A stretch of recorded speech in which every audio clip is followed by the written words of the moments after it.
देखो इसमें हम लोगों ने पढ़ा था हेनरी लॉ। तो हेनरी लॉ के एप्लीकेशन क्या है?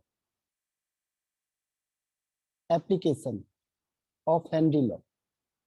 एप्लीकेशन में पहला आता है कि in the carbonated beverages, in the carbonated carbonated beverages, यानी कि जो सॉफ्ट ड्रिंक होते हैं या कोल्ड ड्रिंक होते हैं, इसमें हम लोग क्या करते हैं, जो CO2 गैस होता है, CO2 गैस को क्या करते हैं, फिल करते हैं under high pressure, under high pressure पे। ठीक है, हाई प्रेशर पे हम CO2 गैस को क्या करते हैं, फिल करते हैं। इसमें सॉफ्ट ड्रिंक हो गया, सोडा वाटर हो गया, यानी कार्बोनेटेड बीवरेजेस जितने भी होते हैं। तो उसका रीजन क्या है? देखो जितने भी सॉफ्ट ड्रिंक होते हैं या सोडा वाटर हो गया, तो इसमें क्या होता है कि जो CO2 गैस होता है उसको फिल किया जाता है अंडर हाई प्रेशर में। तो इसका मतलब क्या हुआ, प्रेशर अगर हम बढ़ाएंगे तो जो CO2 होता है उसकी सॉलिबिलिटी भी क्या हो जाएगी, इंक्रीज हो जाएगी इसमें। ठीक है, समझ में आया ये? हाँ, तो जितना क्या होगा, प्रेशर बढ़ाएंगे हम, CO2 गैस की जो सॉलिबिलिटी होती है वो उतनी ज्यादा क्या होगी, इंक्रीज होती चली जाएगी। और इंक्रीज चली हो जाएगी तो क्या होगा, उसका टेस्ट अच्छा हो जाएगा। इसकी वजह से क्या होता है, उसको अंडर हाई प्रेशर में रखा जाता है। यही रीजन है कि कोल्ड ड्रिंक वगैरह, जो सोडा वाटर है, बियर है, या जो भी इस तरीके की ड्रिंक होती है, उसको हम अंडर हाई प्रेशर में सील बंद करके रखते हैं। ठीक है, तो ये पहला यूज है इसका। क्लियर हुआ ये? ओके, अब सेकेंड पॉइंट आता है इसमें। Second one is in a scuba diver.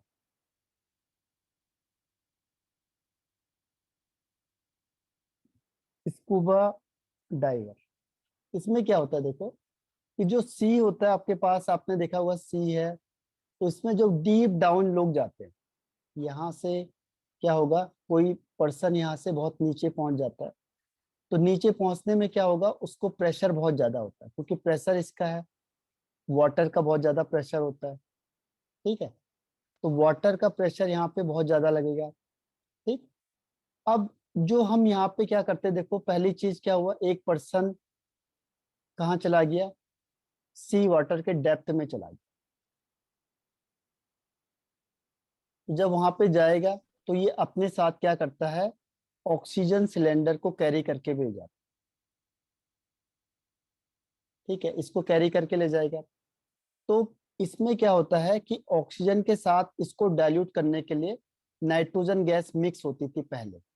ठीक है, तो उसमें क्या होता है कि जो नाइट्रोजन होता है, ये नाइट्रोजन लेस सॉल्युबल होता है ब्लड के साथ, इसकी सॉल्युबिलिटी कम होती है।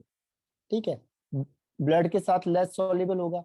उससे क्या होगा कि जैसे ये पर्सन ऊपर आता है तो क्या होगा, नीचे जाएगा तो अंडर हाई प्रेशर है, प्रेशर ज्यादा होगा, तो सॉल्युबिलिटी भी ज्यादा होती है, तो जबरदस्ती नाइट्रोजन को क्या होगा, डिजोल्व होना पड़ेगा ब्लड के साथ। लेकिन जैसे ही यहाँ से ऊपर आएगा, क्या होगा कि जो सॉल्युबिलिटी है वो डिक्रीज हो जाती है। सॉल्युबिलिटी क्या हो जाएगी, डिक्रीज हो जाएगी, किसकी, नाइट्रोजन की। नाइट्रोजन की सॉल्युबिलिटी कम हो जाएगी, और अब ये नाइट्रोजन क्या करता है, हमारी बॉडी पे प्रेशर एग्जर्ट करेगा उतना ही, देखो जितना यहाँ पे प्रेशर लग रहा था, अब ये क्या करेगा, हमारी बॉडी पे बाहर की तरफ प्रेशर लगाएगा, क्योंकि ये तो लेस सॉल्युबल है, तो गैस निकलेगी ना बाहर, तो हमारी बॉडी पे प्रेशर लगाती है, तो सॉल्युबिलिटी क्या होगी इसकी, कम हो जाएगी। ठीक है, तो ये हमारी बॉडी पे प्रेशर लगाएगी, और जब बॉडी पे प्रेशर लगाए तो हमें क्या होता है, बहुत ज्यादा पेन महसूस होता है उसमें। इसे कहते हैं, इस डिजीज का नाम होता है बैंड या डिप्रेशन सिकनेस। जब ये बहुत ज्यादा पेन होता है तो उसको यहाँ पे एक डिजीज कहते हैं। इस डिजीज का नाम है इसका नाम है बैंड, या फिर इसे कहते हैं डिप्रेशन सिकनेस। तो डिप्रेशन सिकनेस हो जाता है, तो ये बहुत ज्यादा पेन होता है जिसको हम बर्दाश्त नहीं कर सकते, यह बहुत हार्मफुल होता है बॉडी के लिए भी। ठीक है, तो ये हो गया डिप्रेशन सिकनेस। इसको अवॉइड करने के लिए क्या करते हैं, अब हमें पता है कि नाइट्रोजन लेस सॉल्युबल होता है उस ब्लड के साथ। तो हम लोग क्या करेंगे कि इसको हटाने के लिए हम क्या करते हैं, हीलियम गैस को डिसॉल्व करते हैं ऑक्सीजन के साथ। नाइट्रोजन तो होगी लेकिन इसकी क्वांटिटी कम कर देते हैं, हीलियम को यूज करते हैं। तो इसमें क्वेश्चन भी आता है कि हीलियम को क्यों यूज करते हैं स्कूबा डाइवर्स में।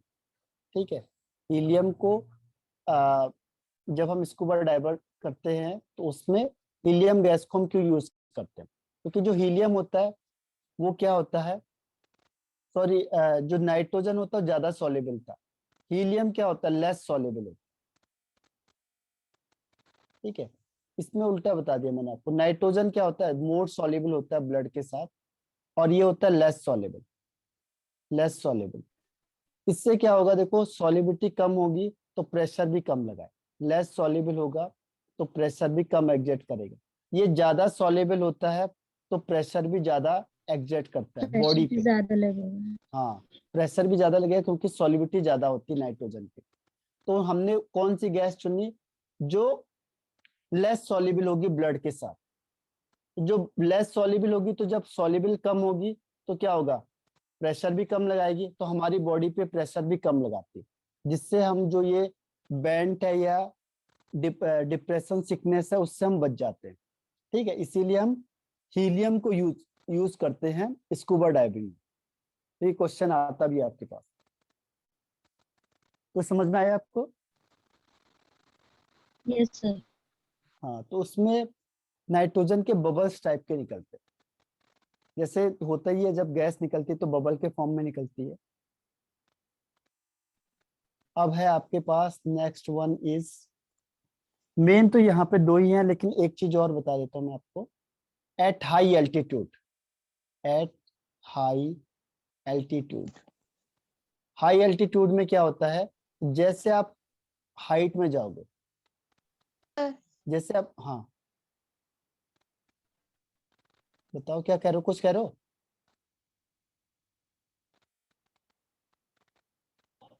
सर श्वेता निधि, है, निधि जो अच्छा ज्वाइन हो निधि, गई। अच्छा निधि, देखो आप पढ़ाई पे क्या होता है कि इसमें कंटिन्यूटी मेन होती है, कंटिन्यूटी रखोगे आप तो इसमें बेनिफिट होता है आपको, आपको चीजें समझ में आने लगेंगी। कंटिन्यूटी अगर हम हटा देते हैं तो उससे क्या होता है कि आ, आने वाली चीजें फिर क्या होती है, वो उस हिसाब से समझ में नहीं आती है। ठीक है, और ये वाली चीज क्या होती है, टेक्निकल चीज आती है, केमिस्ट्री और फिजिक्स वाला, ये टेक्निकल होता है थोड़ा सा। तो इसमें आपको रेगुलरिटी को मेंटेन करना पड़ेगा। तो देखो जैसे जैसे हम हाइट में जाते हैं, देखो इसको मैं आपको बता रहा हूँ, ये आपको एग्जाम में भी बहुत फायदा देगा। ठीक है, इस कॉन्सेप्ट को अप्लाई करोगे जो मैं आपको बता रहा हूँ तो आपके डेफिनेटली अच्छे मार्क्स आएंगे। ठीक है, इसके लिए क्या करना है आपने,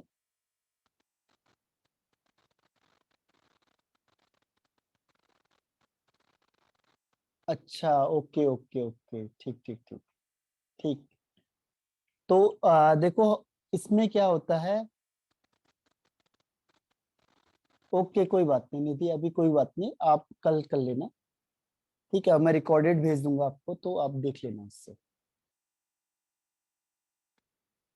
देखो एट हाई एल्टीट्यूड में क्या होगा, देखो ये इंपॉर्टेंट है आपके लिए एग्जाम के पर्पज से भी। क्या होता है कि जैसे जैसे आप हाइट में जाते हो, हाइट में ऊपर चलते चले जाओगे तो क्या होगा, जो ऑक्सीजन होता है इसकी क्वांटिटी क्या होगी, कम होती जाएगी या ज्यादा होती जाएगी, कम हो जाए। कम हो कम जाएगी, हो है जाए। ना।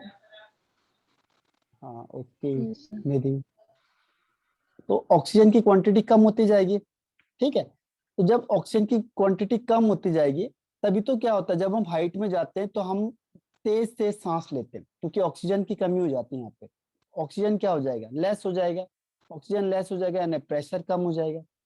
ठीक है, प्रेशर कम हो जाएगा तो ऊपर जाते समय प्रेशर कम हो जाता है, ऑक्सीजन कम हो जाता है, तो जो ऑक्सीजन की अमाउंट होती है ब्लड में वो भी क्या होती है, कम हो जाती है। इसीलिए हम लोग क्या करते हैं, तेजी से सांस लेते हैं। जैसे हम हाइट में जाते हैं तो बहुत तेज तेज से सांस लेते हैं, तो उसे कहते हैं उसका मतलब हमारे बॉडी में जो ऑक्सीजन है वो डेफिशिएंट हो गया, ऑक्सीजन कम हो गया। ठीक है, तो ऑक्सीजन अगर डेफिशिएंट हो जाता है तो इसकी वजह से क्या होता है, इसकी वजह से एक डिजीज होती है हमें, इसे कहते हैं एनॉक्सिया। ठीक है, इसमें क्या होता है, इसमें थिंकिंग एबिलिटी कम हो जाती है। हमें देखो सोचने की पावर कम हो जाती है, जब हम ऊपर जाते हैं तो दिमाग काम ही नहीं करता, सोचने की एबिलिटी कम हो जाती है। ठीक है, इसे कहते हैं एनॉक्सिया। तो इसके लिए अगर हम बहुत ज्यादा हाई एल्टीट्यूड में जा रहे हैं तो ऑक्सीजन सिलेंडर को कैरी करके ले जाओ। इसमें ऑक्सीजन सिलेंडर होगा आपके पास तो आपकी बॉडी में इनफ ऑक्सीजन होगी, तो उससे ये प्रॉब्लम नहीं आएगी। ये समझ में आया आपको? Yes sir. अब देखो एग्जाम में कैसे फायदा देगा, देखो एग्जाम में कैसे फायदा देगा आपको। देखो एग्जाम में ये ऐसे फायदा देगा आपको कि जब भी आप एग्जाम में बैठते हो तो डीप ब्रीथिंग करो, डीप ब्रीथिंग होनी चाहिए। ठीक है, उससे क्या होगा, उससे ये होगा कि आपके अंदर ऑक्सीजन की क्वांटिटी बहुत ज्यादा होगी, ऑक्सीजन अमाउंट बहुत ज्यादा होगा, तो आपकी थिंकिंग करने की एबिलिटी भी क्या होती है, बढ़ जाती है। थिंकिंग एबिलिटी बढ़ जाएगी, तेज तेज से सांस लो और ऑक्सीजन को अपने अंदर स्टोर करके रखो, तो जो आप चीजें याद रहेंगी आपको वो आपके दिमाग में आ जाएंगी, या आपने पढ़ी होगी तो आपके माइंड में आ जाएगी। तो ये थिंकिंग एबिलिटी को बढ़ा देता है। डीप ब्रीथिंग करो और सांस को अंदर रोक के रखो, तो जो जो चीज आपने पढ़ी होगी वो रिकॉयल हो जाती है, आपके दिमाग में आने लगेगी। ठीक है, तो यहाँ पे थिंकिंग एबिलिटी क्या होती है, इंक्रीज हो जाती है। क्लियर है? तो यस एग्जाम सर। टाइम पहले ही पहुंच जाया करो। जैसे आप जल्दीबाजी में पहुंचते हो तो दौड़ भाग के जाओगे तो जो आपने पढ़ा है वो सब दिमाग से निकल जाएगा। क्लियर? Yes sir. ओके, तो ये आपका फिनिश होता है हैंडल। अब आते हैं हम नेक्स्ट स्टेज में, वेपर प्रेशर। अब देखो इसमें क्या क्या चीज बची है, बस वेपर प्रेशर बचा हुआ है, राउट लॉ बचा हुआ है और कोलगेटिव प्रॉपर्टीज बची हुई है इस चैप्टर में, जो आपके कोर्स में। और कोलगेटिव प्रॉपर्टीज 4 हैं जिसको हम वन बाय वन डिस्कस करते हैं। तो ये आपका लेफ्ट पोर्शन है बस। ठीक है, और राउट लॉ में भी 2 टाइप्स हैं, एक है आपके पास वोलेटाइल सॉल्यूट के लिए और एक है नॉन वोलेटाइल के लिए, बस 2 ही हैं इसमें। ठीक है, और इसमें जितना और कोर्स था वो रिड्यूस कर दिया। ठीक, तो अब वेपर प्रेशर किससे कहते हैं, देखो व्हाट इज वेपर प्रेशर। जैसे सपोज करो एक आपने वेसल लिया और वेसल में आपने वाटर या कुछ चीज मिला दी, ये लिक्विड है, इसमें आपने लिक्विड रखा है, तो लिक्विड आ गया इसमें, ये लिक्विड रख दिया हमने। अब क्या हुआ, अब यहां से आपने हीटिंग कर दी। अब इसमें ध्यान रखना है आपको, क्लोज वेसल होना चाहिए, क्लोज वेसल यानी बंद होना चाहिए, इसको पूरी तरीके से बंद कर दो। ठीक है, अब आप हीटिंग करोगे तो क्या होगा बताओ, ये कुछ चेंज होगा इसमें वाटर में, यस सर। यस क्या सर, होगा, जो पानी होगा वो भाप के रूप में वो हाँ चिपक जाएगा ना, वेपर्स बन जाएगा इसके। ऊपर ठीक है, आने इसके लगेगा। वेपर्स बन गए। हाँ यस सर। ठीक है, तो वेपर्स बन गए इसके। अब यहाँ ऊपर क्या है, वेपर्स है, वेपर्स को ग्रीन से दिखा देता हूँ, ये वेपर्स आ गए ग्रीन ग्रीन, और ये लिक्विड है, ये वाटर है, और ये वेपर्स है। अब क्या होगा देखो कि जैसे ही वाटर था और वाटर से क्या बन गया, वेपर बन गया, तो इसे वेपर। कहते हैं, क्या कहते हैं इसको, वाटर से वेपर में चेंज करने के लिए वेपर फेस्ट। वेपोराइजेशन। हाँ, वेपोराइजेशन। और जब वेपर से वाटर में चेंज होता है तो उसे क्या कहते हैं, कंडेंसेशन। Condensation. कंडेंसेशन। ठीक है, तो जहां पे rate of vaporisation equal to rate of condensation, ये दोनों आपस में बराबर हो जाएंगे, तो इसको कहते हैं इक्विलिब्रियम। इसे क्या कहेंगे? इक्विलिब्रियम। समझ में आया आपको? इक्विलिब्रियम, रेट ऑफ वेपोराइजेशन, जिस रेट से ये वेपोराइज में चेंज होगा उस रेट से क्या हो जाएगा, ये कंडेंस में चेंज होता जा रहा है। आप देखते हो बूंदे बन जाती है जब आप हीटिंग करते हो, कुछ बना रहे हो और बंद किया ढक्कन Yes, आपने, तो sir. यहाँ बूंदे बन जाती है ना उसमें लिक्विड की, Yes, sir. देखा आपने? कोई Yes, sir. बंद ढक्कन होगा और उसको फिर आप क्या करो, खोल के देखो तो यहाँ पे आपको वाटर्स के वेपर दिखेंगे, सॉरी वेपर के ड्रॉप दिखेंगे वाटर के, होता है? Yes, sir. Sir, हाँ बताओ। तो जब सर मेरी वेपर्स आवाज होगी, आ रही है आपको? हाँ हाँ, तो रेट ऑफ वेपोराइजेशन और रेट ऑफ कंडेंसेशन इक्वल हो जाता है, उसे कहते हैं हम इक्विलिब्रियम। ठीक है, this is called equilibrium in which rate of vaporisation is equal to rate of condensation. ठीक है, Yes, sir. अब देखो वेपर प्रेशर क्या हुआ फिर। वेपर प्रेशर होता क्या है? वेपर प्रेशर होता है the pressure exerted by vapours, क्योंकि कुछ ना कुछ प्रेशर तो वेपर लगाएंगे। ठीक है, the pressure exerted bye vapour on the liquid surface. देखो लिक्विड के सरफेस में लगाएगी, ऊपर से कुछ ना कुछ प्रेशर कहाँ लगाएगी, जैसे ये अपने रखा, ये लिक्विड रखा है और ऊपर क्या है, यहाँ पे ऊपर वेपर्स है, तो ये वेपर्स नीचे को फोर्स लगाएगी ना, यहाँ से कुछ ना कुछ प्रेशर लगाएगी इसमें लिक्विड सरफेस के ऊपर। ठीक है, तो on the liquid surface at equilibrium, equilibrium condition होनी चाहिए, तो उस प्रेशर को हम कहते हैं वेपर प्रेशर। समझ में आया है कि नहीं आया? The pressure exerted by vapours on the liquid surface at equilibrium is called vapour pressure. Clear है या नहीं है? Yes, sir. ठीक है, एट अ पर्टिकुलर टेम्परेचर, मतलब कोई भी एक फिक्स टेम्परेचर पे लिख दो, पर्टिकुलर टेम्परेचर पे, उसे कहते हैं वेपर प्रेशर। ठीक है, तो ये हो गया आपका पहला वेपर प्रेशर का। ये क्लियर हो गया ना वेपर प्रेशर? Yes. ओके, अब देखो कौन कौन से फैक्टर्स हैं, फैक्टर्स जो अफेक्ट करेंगे वेपर प्रेशर को, फैक्टर अफेक्टिंग वेपर प्रेशर। ठीक है, इसमें पहला आता है नेचर, नेचर ऑफ लिक्विड। सबसे पहली चीज क्या आएगी? Nature, nature of liquid. Nature में हम क्या देखते हैं, देखो intermolecular force, intermolecular force, intermolecular force अगर ज्यादा होगा तो बताओ वेपर प्रेशर ज्यादा होना चाहिए कम होना चाहिए? अगर सपोज करो कोई लिक्विड है ए और बी और इसके बीच में फोर्स ऑफ अट्रैक्शन बहुत ज्यादा है, तो इसके वेपर ज्यादा बनेंगे या कम बनेंगे?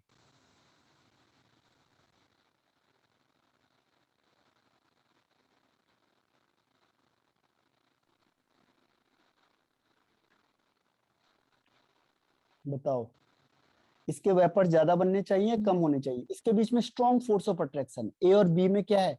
Strong force of attraction, strong force of attraction है,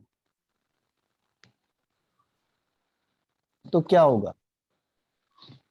इसके वेपर प्रेशर वेपर्स ज्यादा होगा, ज्यादा कम होगा। बन, कम, क्योंकि वो टूटेगा नहीं ना, वेपर्स के लिए इसको तोड़ना जरूरी है तभी उसके वेपर्स बनेंगे।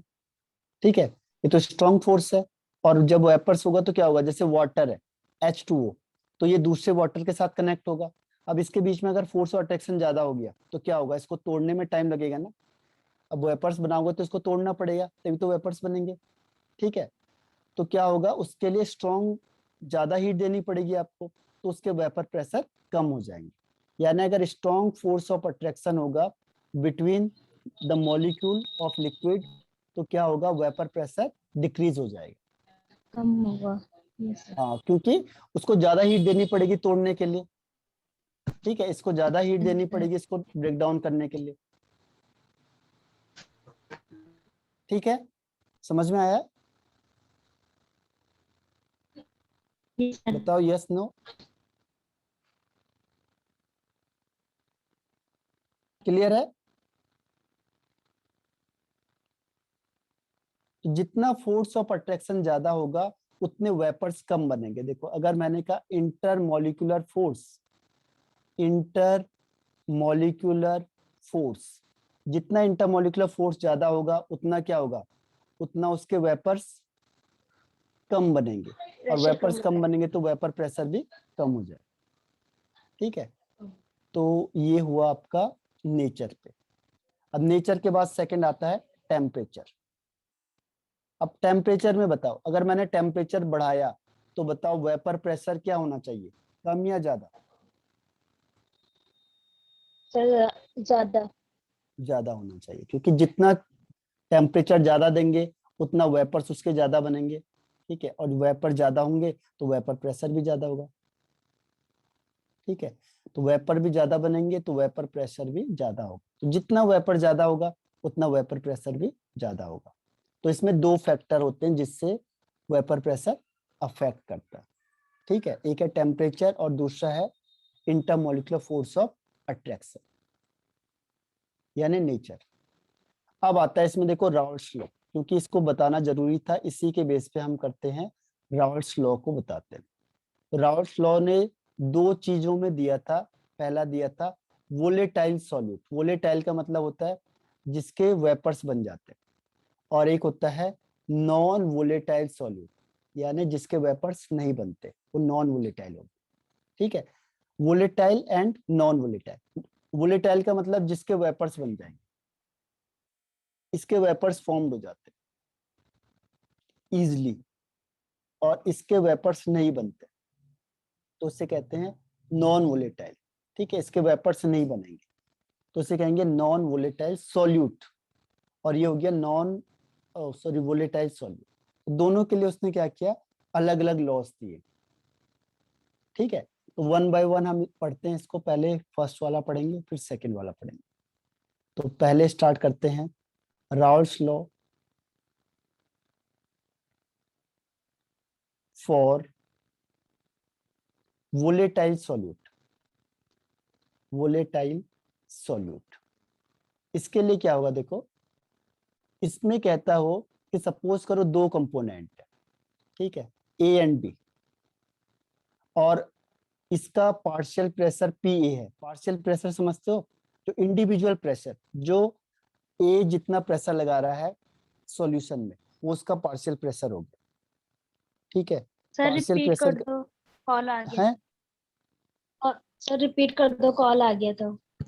अच्छा, तो देखो पार्शियल प्रेशर पार्स पी ए, देखो राउल्ट्स लॉ फॉर वोलेटाइल, दो लॉ है आपके पास राउल्ट्स के, एक है Raoult's law for volatile solute और एक है Raoult's law for non volatile solute.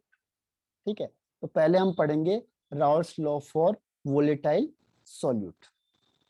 अब Raoult's law for volatile solute में होगा क्या, देखो कि हमने सपोज करो इसमें एक वेसल लिया, इसमें हमने कुछ चीज मिला दी और ये दो कंपोनेंट मिला दी A and B, A and B, तो हमने ए और बी को यहाँ पे मिक्सअप कर दिया। ठीक है, अब ए जितना प्रेशर लगाता है वो उसका पार्शियल प्रेशर हो गया पी ए, बी जितना प्रेशर लगा रहा है वो हो गया पी बी। पी बी मतलब जितना पार्शियल प्रेशर बी लगा रहा है, अब ए का मतलब जितना पार्शियल प्रेशर ए लगा रहा है। ठीक है, ये sir partial pressure, partial partial pressure pressure मतलब बता होता दो। है कि इंडिविजुअल प्रेशर, मतलब the pressure exerted by individual gas in solution. ठीक है, जैसे आप दो लोग, आप हो और कोई आप निधि है, दो फ्रेंड, अब आप दोनों के दोनों यहाँ पे प्रेशर लगा रहे हैं किसी वॉल पे। ठीक है, अब दोनों का प्रेशर है जो वो सपोज करो 50 mm प्रेशर लगा रहे हैं, तो ये तो टोटल प्रेशर हो गया। लेकिन मैंने कहा आप कितना प्रेशर लगा रहे हो इसमें, आपने कहा मैं 30 mm लगा रही हूँ, निधि कितना लगा रही है, चलो 20 mm लगा रही। तो आप जितना प्रेशर लगा रहे हो ओवरऑल दोनों मिला के, ये आपका पार्शियल प्रेशर होगा, और निधि जितना लगा रही है वो निधि का पार्शियल प्रेशर होगा। ठीक है, निधि का पार्शियल प्रेशर और आपका पार्शियल प्रेशर। तो पार्शियल प्रेशर का मतलब कि जो प्रेशर एग्जर्ट करता है इंडिविजुअल गैस या कोई कंपोनेंट इन सॉल्यूशन। तो सॉल्यूशन मतलब ओवरऑल, ओवरऑल में इंडिविजुअल प्रेशर कितना लगा रहा है वो उसका पार्शियल प्रेशर होगा। ठीक है, तो पी ए का पार्शियल प्रेशर हो गया और पी बी का पार्शियल प्रेशर हो गया। अब समझ में आया ये P A P B? Yes sir, yes sir. ठीक है, तो अब वो कहता है, राउल्स लॉ क्या कहता है देखो,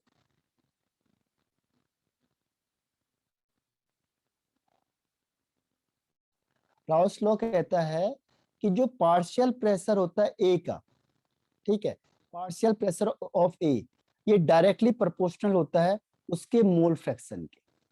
यानी जितनी इसकी क्वांटिटी ज्यादा होगी उतना ही प्रेशर ज्यादा लगाएगा। सीधी सी बात है, अगर एक लिया मैंने 20 ग्राम और ए, और बी ले लिया मैंने 100 ग्राम, तो ज्यादा प्रेशर कौन लगाएगा? बी। बी। यानी जिसकी क्वांटिटी ज्यादा होगी या जिसका मोल फ्रैक्शन ज्यादा होगा वही तो ज्यादा प्रेशर लगाएगा सॉल्यूशन में। यस, ठीक है, यस, यस। तो यही बात कौन कहता है? राउल्स लॉ कहता है फॉर वोलेटाइल सॉल्यूट। वो यही कहता है कि जो पार्शियल प्रेशर होता है ए कंपाउंड का, वो डायरेक्टली प्रोपोर्शनल होगा उसी के मोल फ्रैक्शन के। जितना मोल फ्रैक्शन ज्यादा होगा उतना वो प्रेशर ज्यादा लगाएगा। अगर हम प्रोपोर्शनल साइन हटाते हैं तो एक कांस्टेंट आता है, यहाँ पे आता है पी नॉट ए एक्स से। तो ये है आपका Raoult's law for volatile solute. ठीक है, इसको स्टेटमेंट में लिखना है, ये समझ में आ जाएगा। सर स्टेटमेंट भी लिखा दो। स्टेटमेंट लिख देते हैं, देखो इसमें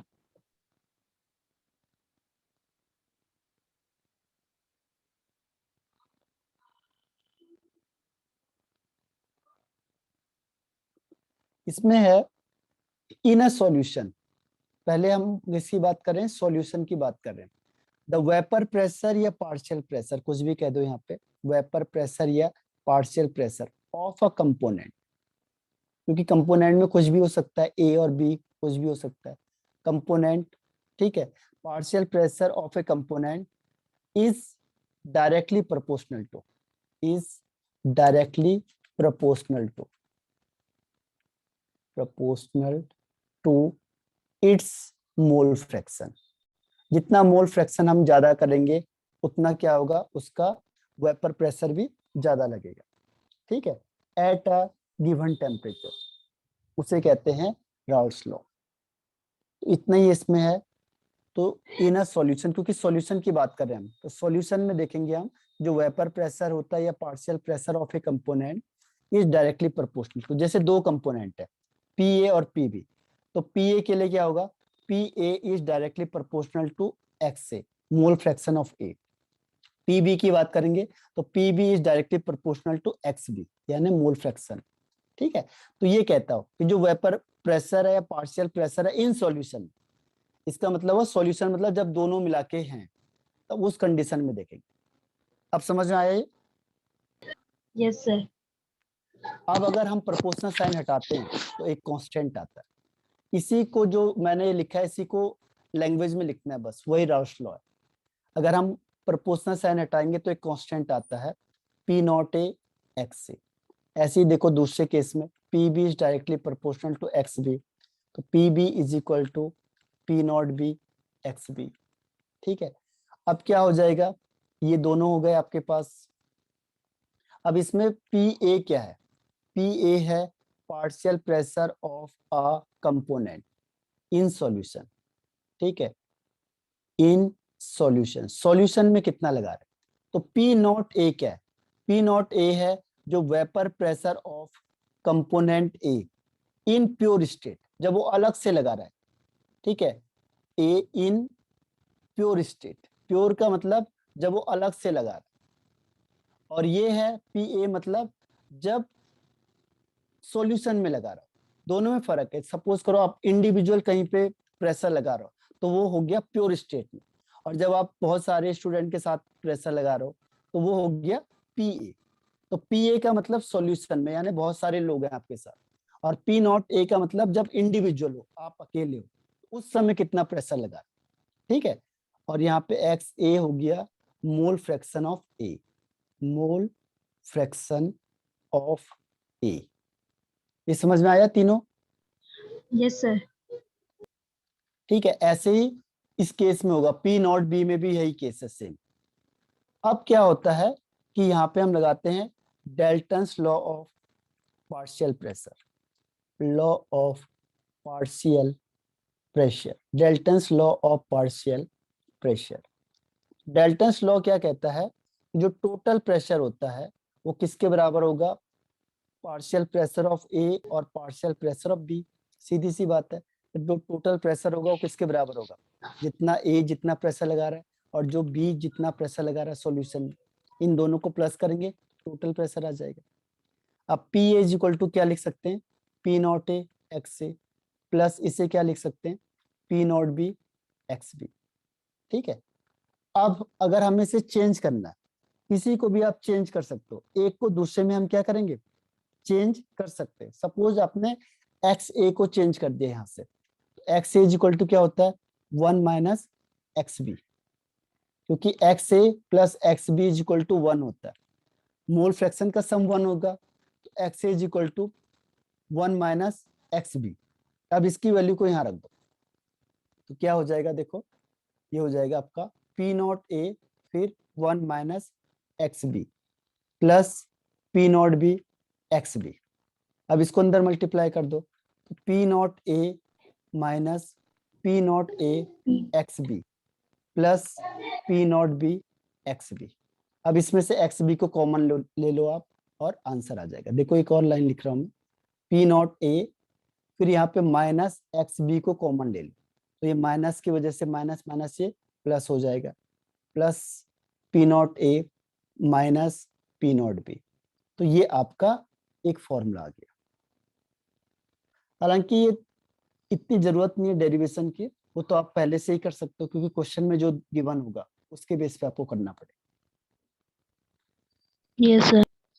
ठीक है, तो ये टोटल प्रेशर निकालने का तरीका, मेन इसमें ये वाला है बस, ये दो हैं जो आगे के, यही मेन है बस। ये तो आप अपने आप चेंज करके कर सकते हो, जब भी आपको जरूरत होगी तो आप किसी को भी चेंज कर सकते हो। ठीक, तो यस सर। डाल्टन्स कहता है टोटल प्रेशर क्या होगा, किसके इक्वल हो जाएगा, sum of its partial pressure. Partial pressure. अब देखो इसमें ग्राफ आता है, ग्राफ, ग्राफ कैसे आएगा, देखो 1 2 लाइन खींच ली, इधर खींच लो, इधर हो गया आपका मोल फ्रैक्शन और ऊपर की साइड हो गया आपके पास वेपर प्रेशर। ठीक है, अब यहाँ पे आपने लिए XA इज इक्वल टू 0 और XA इज इक्वल टू 1, यहाँ पे XB इज इक्वल टू 0, यहाँ पे XB इज इक्वल टू 1। तो इसमें ग्राफ कैसे आएगा, देखो पहले क्या था, PA is equal to P0A XA। अब जब XA 0 है तो आप यहाँ से स्टार्ट करोगे, ठीक है, ये इनिशियल से जाएगा। देखो अब जैसे जैसे XA की वैल्यू बढ़ेगी वैसे क्या होगा, ये ग्राफ ऊपर की तरफ जाएगा। ठीक है, ये ग्राफ क्या होगा, ऊपर की तरफ चलता चला जाएगा। देखो एक कंडीशन क्या आएगी कि x इज इक्वल टू 1 हो जाएगा, तो अगर x इज इक्वल टू 1 हो गया तो PA और P0A बराबर हो गए, तो ये P0A हो गया, यानी ये लाइन किसकी है, PA is equal to P0A XA की। ऐसी सेम कॉन्सेप्ट किसके लिए अप्लाई होगा, सेकंड में। देखो ये XB इज इक्वल टू 0 है और इसमें क्या होगा, X PB is equal to P0B XB। अब XB 0 हो गया तो PB भी 0 हो जाएगा। अब जैसे जैसे इसकी वैल्यू बढ़ेगी, देखो ये 1 तक जा रही है यानी बढ़ता जा रहा है, तो यहाँ से ये भी बढ़ता चला जाएगा, ये ऐसे। तो ये लाइन किसकी है, P0B की। ठीक है, क्योंकि अगर XB इज इक्वल टू 1 हो जाएगा तो PB is equal to P0B, यानी कि ये लाइन किसकी आ जाएगी आपके पास, ये लाइन है PB is equal to P0B XB। अब इन दोनों का जो डिफरेंस होता है ये टोटल प्रेशर काउंट होता है, total pressure is equal to PA plus PB। तो ये इन दोनों का डिफरेंस जो होगा वो क्या होगा, ये होगा। तो ये ग्राफ है, आपको ये ग्राफ समझ में आया आपको? Yes sir. ठीक है, तो ये आपका पहला लॉ खत्म हो गया। अब आपको रिज्वाइन करना है सेम आईडी पे। ठीक है, टाइम खत्म हो गया। ओके।